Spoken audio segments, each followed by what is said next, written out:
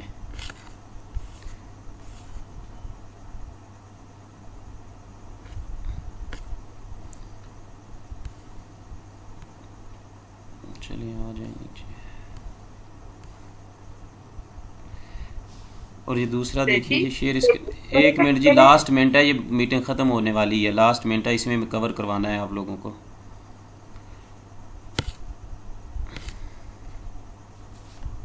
انا للہ و انا الیہ راجعون۔